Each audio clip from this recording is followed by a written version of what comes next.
नमस्कार, एबीपी गंगा में आपका स्वागत है। मैं हूं रोहित सावल और आप देख रहे हैं हमारा खास कार्यक्रम तरकश।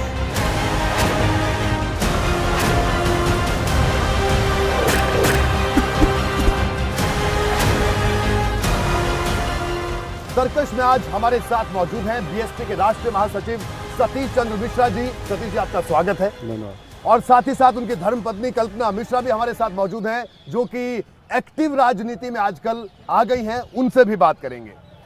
सतीश जी, सबसे पहला सवाल आपसे, 22 के चुनाव में बीएसपी को जिस तरह से दूसरे दल हैं, एक चर्चा चल रही है कि जो लड़ाई है सपा और बीजेपी के बीच में होगी, ऐसी चर्चा तमाम दूसरी पार्टियां कर रही हैं। इस पर आपका क्या कहना है? देखिए, ये प्रोपेगेंडा करने वाली बात है, वरना बहुजन समाज पार्टी, हम लोग जो हैं इस समय ग्राउंड लेवल पे काम कर रहे हैं। हम लोग एक एक सेक्टर पे, एक एक बूथ में हमारे कार्यकर्ता जो हैं पूरी तरीके से इसमें एक्टिव हैं। और हम लोग इस समय ये खाली दिखावे की राजनीति नहीं कर रहे हैं कि हम लोग 1000 आदमी लेके और चल दिए, 500 आदमी लेके बस में बैठ के चल दिए, उस तरह की राजनीति दिखावे वाली नहीं कर रहे हैं। हम लोग ग्राउंड लेवल की हमेशा से करते आ रहे हैं, आज भी हमारी पार्टी ग्राउंड लेवल पे कर रही है। और मैं आपको दावे से कह सकता हूँ कि ये जितने लोग कह रहे हैं ना कि चुनाव कौन लड़ रहा है, किसके साथ लड़ रहा है, इन सबको 2007 में भी यही लग रहा था और 2007 में मुंह की खाए थे। अब की बार 2022 में भी मुंह की खाएंगे। तो सबसे बड़ा मुद्दा क्या रहेगा सतीश जी इस चुनाव में बीएसपी का? देखिए, बहुजन समाज पार्टी ने जो पूरे प्रदेश में कार्य किया जी, और उसको एक तरफ रखते हैं हम लोग जब, और दूसरी तरफ हम रखते हैं जो कि समाजवादी पार्टी की सरकार ने और भारतीय जनता पार्टी ने किया। आज के रोज़ लॉ एंड ऑर्डर जो है वो सबसे ज़्यादा परेशान लोगों को कर रहा है, क्योंकि खाली इससे तो काम नहीं चलेगा कि रोको और ठोको से। जब तक कि कानून, अब तो थाने में भी कोई सुरक्षित नहीं है, थाने में भी लोग मर रहे हैं। 2 फीट के नल से वो कहते हैं कि उसने सुसाइड कर लिया। तो हर कोई जो है इस समय बहन मायावती जी को इन सारे कार्यों के लिए भी याद कर रहा है। और कंपेयर जब करता है समाजवादी पार्टी और भारतीय जनता पार्टी और फिर बहुजन समाज पार्टी, तो हर व्यक्ति, चाहे कोई वर्ग हो, जहाँ पर आज हमेशा सापा की सरकार आती है तो लूट मार, फिरौती, डकैती, ये सब शुरू हो जाता है। महिलाओं की सुरक्षा की बात आप कर रहे हैं और कल्पना जी लगातार, अब इनको भी आप एक्टिव सियासत में ले आए सतीश जी? नहीं, अब ये तो अपना इन्होंने कहा कि हमें भी अब माननीय बहन जी को मुख्यमंत्री 5वीं बार बनाना है, उसमें हमें भी योगदान करना है, क्योंकि आप लोग क्यों भूल जाते हैं कि 50% महिलाएं हैं। तो ये सोच करके ये भी सामने आई, तो हमने ठीक है, वेलकम। चलिए, ये अच्छी बात है कि आधी आबादी की बात आप करें। कल्पना जी, आपको भी आजकल हम देख रहे हैं जगह जगह आप सम्मेलन कर रही हैं, सभाएं कर रही हैं, तो घर छोड़कर ये एक्टिव सियासत में आने का जो फैसला आपका है, तो क्या लगता है? सिर्फ बहन जी को आगे बढ़ाना है, उनके हाथ मजबूत करना है। जब 50% महिलाएं घर में बैठी रहेंगी, उससे काम नहीं बनता है जी। आजकल जो हालात चल रहे हैं महिलाओं के साथ, उनका इतना उत्पीड़न हो रहा है। आपको हाथरस का केस देख लीजिए, चाहे आप अभी लेटेस्ट केस देख लीजिए अयोध्या का, जिसमें कि काम करने वो लड़की निकली है और उसको आईपीएस ने इतना तंग किया, एक अधिकारी ने, कि वो सुसाइड करने पे मजबूर होगी। वो मेरे लखनऊ की थी, श्रद्धा गुप्ता, जिसने सुसाइड किया है। इसी तरह आप हाथरस का कांड ले लीजिए। हम तो देख रहे हैं कि जो रोको एंड ठोको की चल रही है राजनीति, उसमें तो पुलिसिया राज चल रहा है। खुशी दुबे का हुआ, मैं वैसे कल्पना जी आपसे पहली बार बात कर रहा हूँ ऐसे, और मुझे लग रहा है कि आपने तो इनको पूरा नेता बना दिया। नहीं, देखिए, महिलाओं को अंडर एस्टिमेट करते हैं लोग, और जबकि करना नहीं चाहिए। जब इस प्रदेश की 4 बार मुख्यमंत्री एक महिला रह चुकी है, तो ये लोगों को चुनाव तो नहीं लड़वाने का? नहीं, ये तो आप इनसे पूछ लीजिए। आपका चुनाव लड़ने का मन नहीं? बिल्कुल नहीं जी, यानी आप प्रचार करेंगे? बस प्रचार करेंगे और बहन जी के हाथों को मजबूत करेंगे। सतीश जी, लेकिन ये बताइए कि इस चुनाव में अकेले चलने का जो फैसला लिया गया, तो अभी भी इस फैसले पर अडिग हैं? बिल्कुल। तो आपको नहीं लगता कि ये जब सब अखिलेश यादव छोटे छोटे दलों से गठबंधन कर रहे हैं, भारतीय जनता पार्टी अलायंसेस कर रही है, और बीएसपी का ये फैसला? देखिए, जो दल अपने को कमजोर समझ रहे हैं जी, जो उनको लग रहा है कि हम इस समय उत्तर प्रदेश में कमजोर हैं, वो और सहारे ढूंढ रहे हैं अपने लिए। पर बहुजन समाज पार्टी इतनी मजबूती से मैदान में उतरी हुई है कि उसको इस तरह की कोई कमजोरी का एहसास नहीं कि हम कमजोर हैं, हम किसी और का सहारा लें। ब्राह्मणों की बात थी कि सतीश चंद्र मिश्रा एक बड़ा चेहरा है उत्तर प्रदेश में, लेकिन अगर पूरे ब्राह्मण पॉलिटिक्स की अगर बात करें, इससे पहले भी जब बीएसपी की सरकार बनी तो ब्राह्मण बीएसपी के साथ आया, लेकिन इस बार भी क्या आपको लगता है, क्योंकि आप भी लगातार सम्मेलन कर रहे हैं, देखिए, पूरे उत्तर प्रदेश में मैं आपसे कह सकता हूँ 75 ज़िले हैं और 75 के 75 ज़िलों में मैंने ब्राह्मण समाज के बीच में जा कर के उनका सम्मेलन किया जी। जिस तरह से 2005 और 7 के बीच में किया था। लेकिन अब की बार मैं दावे के साथ कह सकता हूँ कि जो इस बार हम गए हैं लोगों के बीच में, और जिस तरह से कोरोना भी था उस समय और सब कुछ था, लेकिन लोग बाहर निकले समाज के, और जिस तरह से उन्होंने हमारा समर्थन किया है, मैं एक दावे के साथ कह सकता हूं कि 2005 और 7 से ज़्यादा अब की बार समर्थन देने के लिए ब्राह्मण, और उसके पीछे कारण है। कारण ये है कि उनको ये लगता है, अभी तक जब हम 2005 और 7 के बीच में गए थे तो हम उनसे बताते थे कि अगर आप हमारी सरकार बनाओगे सर्वजन हिताय सर्वजन सुखाय की नीति पे चल करके, तो हम आपके लिए ये करेंगे जी। लेकिन अब की हमको ये नहीं बताना पड़ा। यानी आपका कहना है कि ब्राह्मणों को आपकी सरकार में पूरा सम्मान, पूरा पद मिला, पूरा सम्मान, पूरा मान सम्मान, उसी के लिए ब्राह्मण रहता है। तो अब की बार क्या हो रहा है? ब्राह्मणों की हत्याएं, ब्राह्मणों को मारने का काम हो रहा है। ब्राह्मणों सैकड़ों की संख्या में नहीं, अब तो 500 के ऊपर की संख्या। तो उनके यहाँ जो अभी ब्राह्मण एक जिनको वो कहते हैं चेहरा कांग्रेस छोड़ करके गए हैं, वो 1000 की लिस्ट लिए हुए थे ब्राह्मणों को जिनको मारा गया। तो इस तरह का जहाँ पर ब्राह्मणों के ऊपर अत्याचार हुआ हो उत्तर प्रदेश में, तो इस समय ब्राह्मण जो है पूरी ताकत के साथ में बीएसपी के साथ में जोड़ रहा है। सतीश जी, एक और बड़ी बात, आपके जो नेता या विधायक जो टूटकर दूसरी पार्टियों में चले गए, समाजवादी पार्टी में गए, बीजेपी पर गए, और बीजेपी ने बाकायदा एक कमेटी बना दी है, ज्वाइनिंग कमेटी। उनकी नज़र लगातार आपके बड़े नेताओं पर, तमाम विधायकों पर है, तो उसका नुकसान बीएसपी को नहीं होगा क्या आपको नहीं लगता? देखिए, बिल्कुल कतई नुकसान इसलिए नहीं होगा कि कौन लोग गए हैं। आप उनकी लिस्ट उठा के देख लीजिए, जिनको पार्टी ने निष्कासित कर दिया, जिन्होंने पार्टी के साथ में धोखा दिया और दगा दे करके उन्होंने दूसरे के साथ में जा करके पहले तो उनके डिसिप्लिनरी प्रोसीडिंग्स हुई, उनके खिलाफ एक्शन हुआ, उनको निकाल दिया गया। अब निकाल देने के बाद में वो कहाँ जाते हैं कहाँ नहीं आते हैं उसका फ़र्क तो नहीं पड़ता, लेकिन वो समझते हैं कि इसी से शायद उनके पास इसके मतलब था नहीं कुछ, उनके पास कमी है, उनके पास लोग नहीं है। तो जो रिजेक्टेड वाले लोग हैं, जो निष्कासित वाले लोग हैं, उनको भी वो ले करके अपनी कहना चाहते हैं कि देखिए मेरे पास अब कुंभा बढ़ गया है। अगर हम अंसारी परिवार की बात करें, मुख्तार अंसारी की बात करें, अफजाल अंसारी आपकी पार्टी से सांसद हैं, लेकिन उनके भाई एक सिकबतुल्ला अंसारी है, वो सपा में चले गए। तो कई तरह की चर्चाएं, कई तरह के कयास हैं, तो क्या वो चुनावों तक आपके साथ रहेंगे, आपके इलेक्टेड सांसद? नहीं, देखिए सांसद का चुनाव तो हो नहीं रहा है, चुनाव तो हो रहा है एमएलए का जी। और अब की बार हमारी पार्टी की राष्ट्रीय अध्यक्ष बहन मायावती जी ने ऑलरेडी कह दिया कि हम किसको टिकट देंगे किसको नहीं देंगे, उसमें उन्होंने साफ कर दिया कि हम चुनाव नहीं लड़ाएंगे। तो अब उसमें कोई बात रह नहीं गई। और जहाँ तक जो सांसद हैं, वो अभी तो सांसद का चुनाव तो है नहीं, एमएलए का चुनाव है, तो एमएलए वो चुनाव लड़ नहीं रहे हैं। तो इस तरीके से देखा जाए तो इन सब चीज़ों से हम लोग कोई फ़र्क नहीं पड़ता। और प्रभाव देखिए, पार्टी जो बहुजन समाज पार्टी है उसके साथ में जो वर्ग जुड़ा हुआ है, जो वोटर जुड़ा हुआ है, 2 करोड़ लगभग 2 करोड़ लोगों ने वोट पिछली बार भी बहुजन समाज पार्टी को दिया था। तो ये लोग जो हैं बहुजन समाज के पार्टी के साथ जुड़े हैं, किसी एक व्यक्ति के साथ नहीं जुड़े हैं। और जब ये बड़े नेता जो कहते हैं कि मैं बहुत बड़ा नेता हूँ, मुझे निकाल दिया गया, अब मैं दूसरी पार्टी में चला गया हूँ, तो वो अकेले ही जाते हैं। ये इतिहास है बहुजन समाज पार्टी का। आपकी पार्टी से, बीएसपी से क्या युवाओं का जुड़ाव कैसे हो इसके लिए, क्योंकि अगर हम पश्चिमी उत्तर प्रदेश की बात करें तो कई युवा नेता हैं जिन्होंने दलित राजनीति जो कर रहे हैं, तो क्या बीएसपी के पास ऐसा कोई रोड मैप, ऐसी कोई तैयारी, ऐसे कोई चेहरे? देखिए, वो सब जो भी युवा नेता की बात आप कर रहे हैं, वो भी अकेले ही रह जाएंगे चुनाव में जी। वो कोई अपने साथ में कोई वोटर नहीं ले जा पाएंगे। युवाओं को बहुजन समाज पार्टी की राष्ट्रीय अध्यक्ष ने अब की बार खुद उनको जोड़ने का काम किया। 50%, 1-2 नहीं, 50% चाहे संगठन हो और चाहे किसी भी स्टेज पे हो, उसमें चाहे अब की बार आप चुनाव की जब लिस्ट आएगी तब भी देखेंगे, तो 50% जो है वो कम से कम है, ये ज़्यादा नहीं और ज़्यादा हो सकता है, वो युवाओं को तरजीह दी जा रही है और युवाओं को रखा जा रहा है। और आज आप देखा ही, युवाओं को सब जोड़ भी रहे हैं। हमारे जो पुत्र हैं कपिल मिश्रा, वो भी युवाओं के बीच में जा रहे हैं, आकाश आनंद जी जा रहे हैं, और युवाओं के बहुत तेज़ी से लोग जुड़ रहे हैं, आ रहे हैं साथ में। देखिए, बीजेपी कह रही है 300+ जीतेंगे, अखिलेश यादव तो कह रहे हैं 400+ जीतेंगे। कोई आपका भी कोई आंकड़ा आपने तय किया है? देखिए, बीएसपी कह रही है कि हम पूर्ण बहुमत की सरकार बनाएंगे। हम लोग ये कहते हैं हम पूर्ण बहुमत की सरकार बनाएंगे, और 2007 में जितनी सीटों से बनाया था उससे ज़्यादा से बनाएंगे।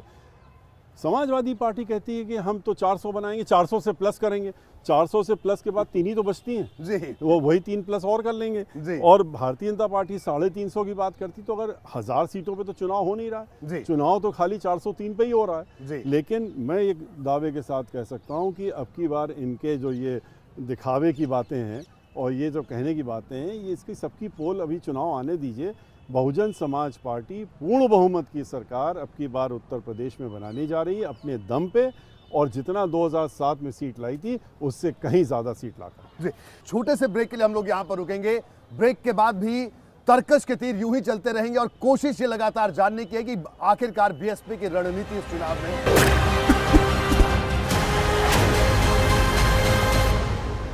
ब्रेक के बाद आपका स्वागत है। आप देख रहे हैं तर्कश, और तर्कश में आज हमारे साथ मौजूद हैं सतीश चंद्र मिश्रा जी और साथ ही साथ कल्पना मिश्रा जी। सतीश जी से हम लगातार बात कर रहे हैं बीएसपी की चुनावी रणनीति की, और बीएसपी के भविष्य पर भी बात हो रही है।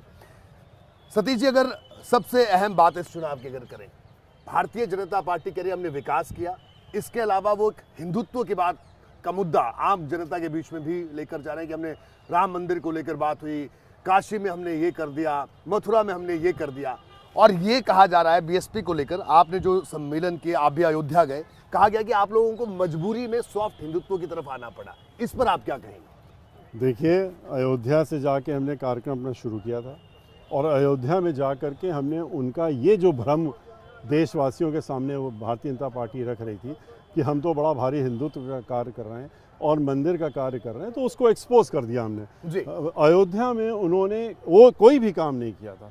उन्होंने नींव तक तो जब हम गए उसके बाद खोदना शुरू की, हमने कहा कि नींव तो खोदना शुरू कर दो, तो कम से कम उन्होंने मेरी इतनी सुन ली कि नींव खोदना शुरू कर दिया। मंदिर तो 2 साल हो गए, मंदिर अब तक तो मंदिर बन के तैयार हो जाना चाहिए था, लेकिन नहीं किया, क्योंकि नियत नहीं थी। नियत तो थी खाली कि ये पेंडिंग रहे मामला और हम चुनाव के लिए वोट मांगते रहे। कांग्रेस को किस तरह से आप उत्तर प्रदेश में देखते हैं? क्योंकि अब सिर्फ और गठबंधन के लिहाज से भी कई तरह की चर्चाएं सियासी सरजमी पर हो रही है कि हो सकता है बसपा और कांग्रेस का भी अलायंस की बात भी हो रही है, कुछ लोग ये चर्चा कर रहे हैं। नहीं, देखिए, मैं आपको बिल्कुल, और कांग्रेस के भविष्य को और कांग्रेस को कितनी बड़ी ताकत आप मानते हैं? प्रियंका गांधी की मैं खास तौर पे बात करूं। नहीं, वो अपना, उनकी पार्टी है, उनको अपनी मेहनत करनी चाहिए, कर रही हैं, लेकिन मैं ये जानता हूं कि कांग्रेस के पास अब कुछ बचा नहीं उत्तर प्रदेश में। ये जितना भी कुछ कर लें दिखावे का काम, उसमें कुछ होने वाला नहीं है। दूसरी बात, जहाँ तक गठबंधन कांग्रेस के साथ तो कभी हो ही नहीं सकता हमारा। इसलिए नहीं हो सकता क्योंकि आपने देखा कि किस तरह से धोखा देने का काम करते हैं ये। हमने इनको राजस्थान में 2 बार 6 एमएलए अपने दिए इनको, और इन्होंने 6 एमएलए हमारे तोड़ने का काम किया। दो गठबंधन की बात हुई, तो ये बताइए जो सपा के साथ जो गठबंधन का अनुभव था उसे किस तरह से, अब तो चुनाव आ गया, हालांकि वो तमाम बातें मीडिया में आ चुकी हैं, लेकिन मैं आप सतीश मिश्रा से हम सुनना चाहते हैं कि वो कैसा अनुभव था? देखिए, गठबंधन कुछ सोच करके और उसके हिसाब से हुआ था, लेकिन गठबंधन करने के बाद जो कटु अनुभव हुआ उसको देख करके ही, और आगे का जिस तरह से अनुभव मिला उसके बाद, तो ये निर्णय लेना पड़ा हमारी पार्टी की राष्ट्रीय अध्यक्ष को कि हम गठबंधन नहीं करेंगे, और गठबंधन ना करके निर्णय लिया कि हम करें। इसके बारे में वो खुद भी इस बात को मीडिया के सामने कई बार कह चुकी हैं। सतीश जी, देखिए, अब मैं एक बात बहन जी के बारे में जानना चाहूँगा।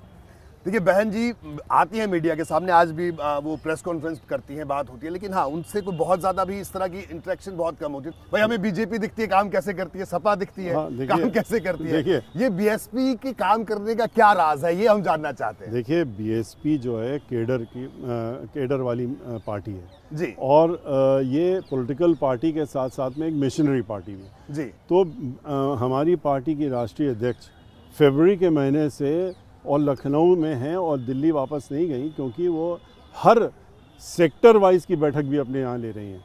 उन्होंने ज़िले वाइज, विधानसभा वाइज, सेक्टर वाइज उन्होंने सारी मीटिंगें अपने यहाँ लेने का काम किया है, और अभी लगातार चल रहा है। उसका बैठकें चल रही हैं, उसमें क्या और सुधार होना चाहिए, किस तरह से करना चाहिए, रोज़ की मीटिंगें हो रही हैं, हर दिन की ये मीटिंग है। और जैसा कि हमने कहा कि लखनऊ में 18 घंटे उनका इसी में काम में जा रहा है। उनका ये जो तरीका है वो ये वाला नहीं है, दिखावे वाला। जी, वो दिखावे वाला तरीका नहीं करती है। सतीश जी, आपने अभिभाषी से तमाम सवालों के जवाब दे रहे हैं, लेकिन एक बीएसपी को लेकर एक परसेप्शन, एक चर्चा होती है जब भी टिकट आवंटन की बात आती है।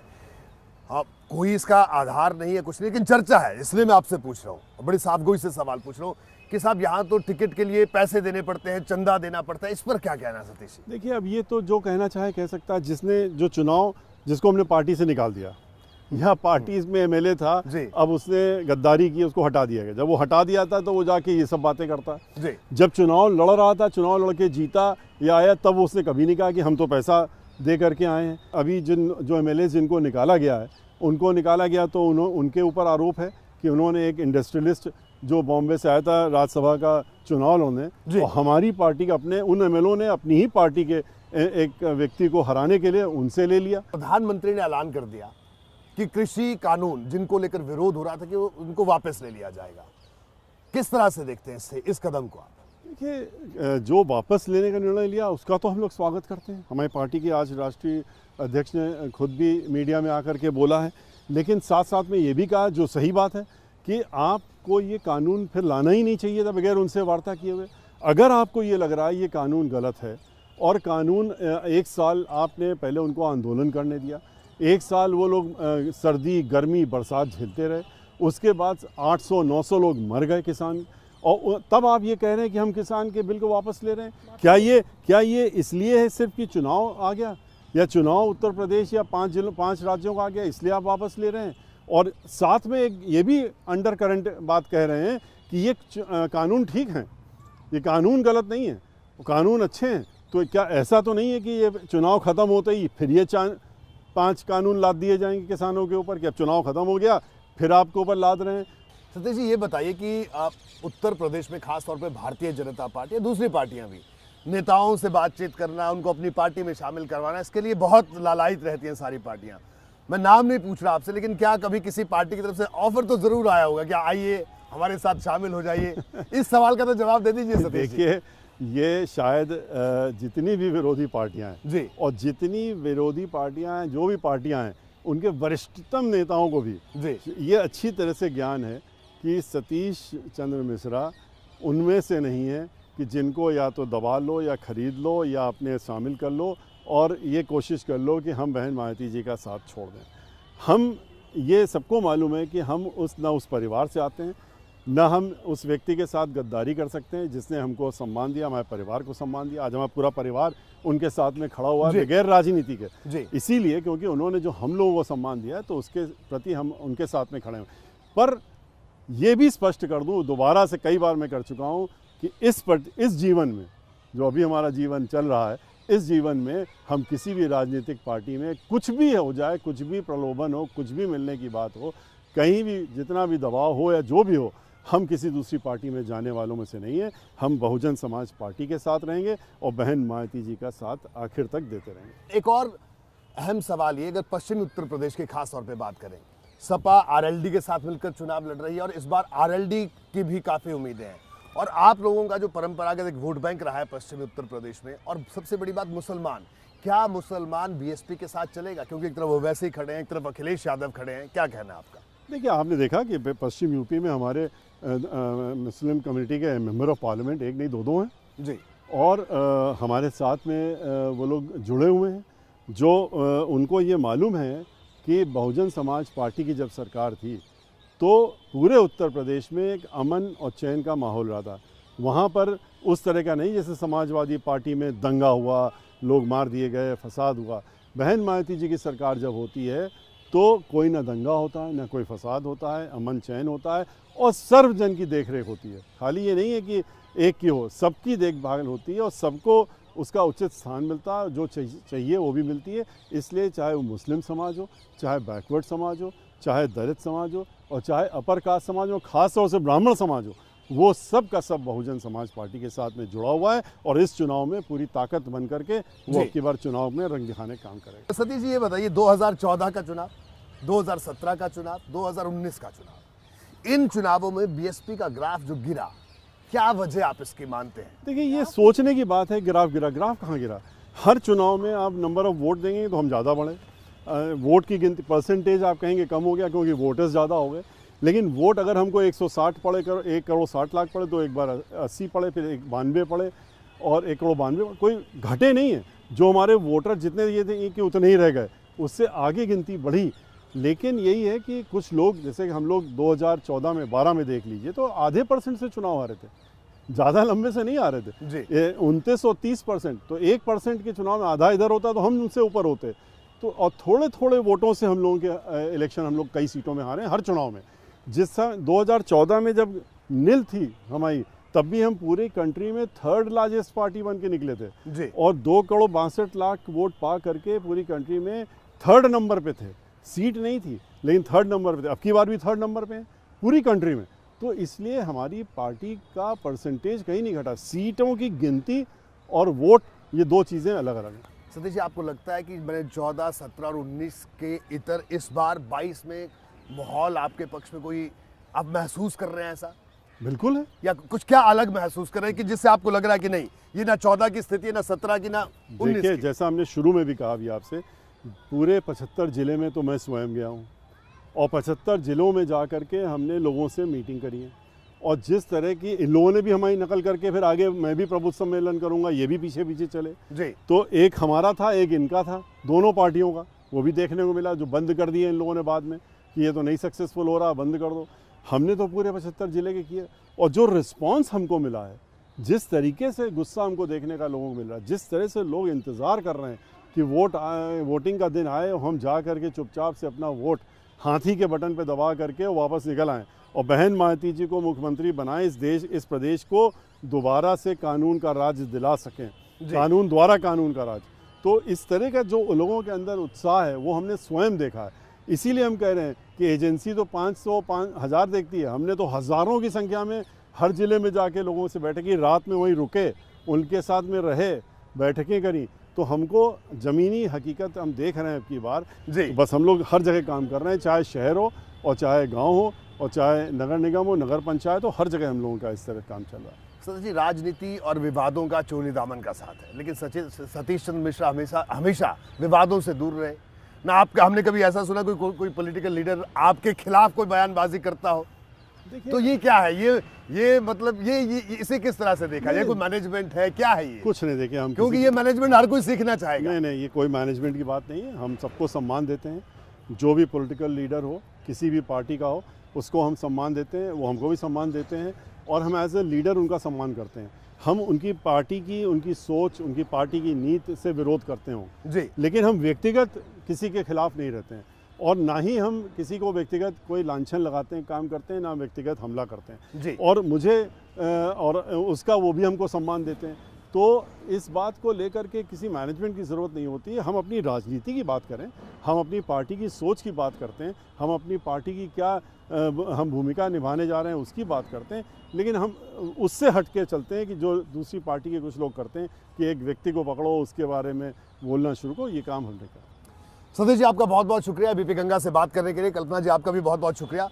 तो सतीश चंद्र मिश्रा जी हमारे साथ मौजूद थे और कल्पना जी, उनकी धर्मपत्नी भी हमारे साथ मौजूद थी, जिन्होंने बताया कि उनके चुनावी तर्कश में कई तीर हैं और वो एक एक करके तीर निकालेंगे। भले ही विपक्ष ये कहे कि बसपा के तर्कश में तीर नहीं है, लेकिन बातचीत से साफ जाहिर होता है वो उत्साह से काफी लबरेज है और इनका कहना है कि चुनावी नतीजे कुछ और कहानी बयां करेंगे। तमाम जो सर्वेज आ रहे हैं उन सर्वेज को भी झूठा करार देंगे चुनावी नतीजे। और जो ब्रह्मास्त्र है राजनीति का, वो सतीश चंद्र मिश्रा ने कहीं ना कहीं इस तर्कश में छिपा कर रखा है, वो अभी इन्होंने बाहर नहीं निकाला है। उनकी बातचीत से साफ संकेत है कि वो ब्रह्मास्त्र वक्त आने पर ही निकाला जाएगा। तो फिलहाल हमारी खास पेशकश में आज इतने, दीजिए इजाजत, नमस्कार।